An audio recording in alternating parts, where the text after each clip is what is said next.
Subscribe करंतु ओडिया जी YouTube channel को एवं प्रेस करंतु ही बेल को जहा फଳରେ आम सब वीडियो रो अपडेट सबुठारु प्रथमे पाइबे। फ्रेंड्स, आपण पूजा रे आरती करिबा पई कर्पूर व्यवहार करिथांती। कर्पूर आरती करिबा द्वारा वातावरण शुद्ध हेबा सहित घरे सकारात्मक शक्ति उत्पन्न होइथाय। एहा द्वारा मन एवं मस्तिष्क को शांत मिलिथाय बोली वास्तुशास्त्र रे कुहा जायछि। किंतु केवल आरती नुहे, एही कर्पूरर अनेक गुडी लाभदायक गुण रहिअछि।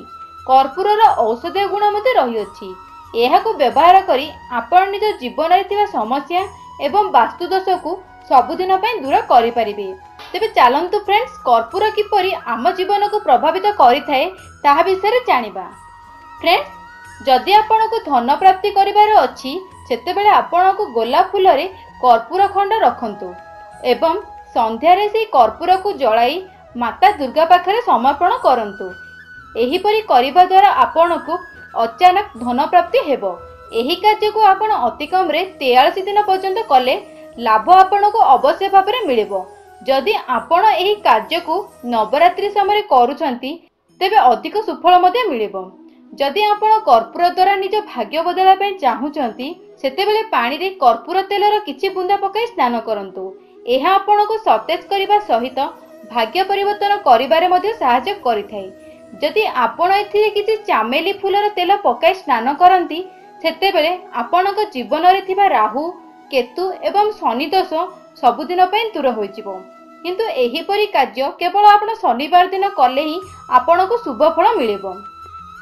जदि फ्रेंड्स आपणक घरर कोनोसी स्थान रे वास्तु दोष रही अछि सेतेबेले सेही स्थान रे दुईटी कर्पूर खंड रखंतु।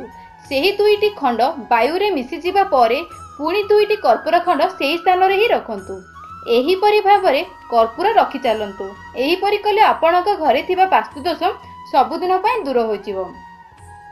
जदि फ्रेंड्स आपण आकस्मिक दुर्घटना ठारू निजको बंचाय पई चाहुचंती सेतेबेले कर्पूरर केउ उपाय करिवे चलंतु फ्रेंड्स जानिबा। वास्तुशास्त्र अनुसार आकस्मिक घटना बा दुर्घटनार कारण राहु केतु एवं शनि होइथांती। सेही परि बेले बेले आमर क्रोध जोगु मध्य दुर्घटना होइथाय। एथि पई राति रे हनुमान चालीसा पाठ करिबा परे कर्पूर जळांतु।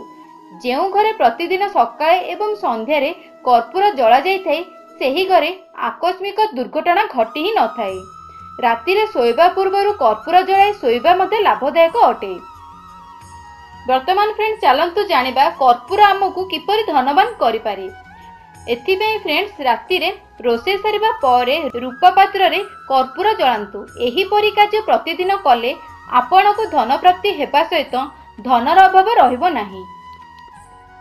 फ्रेंड्स एही प्रकार रे थरे कर्पूर को व्यवहार करी देखंतु।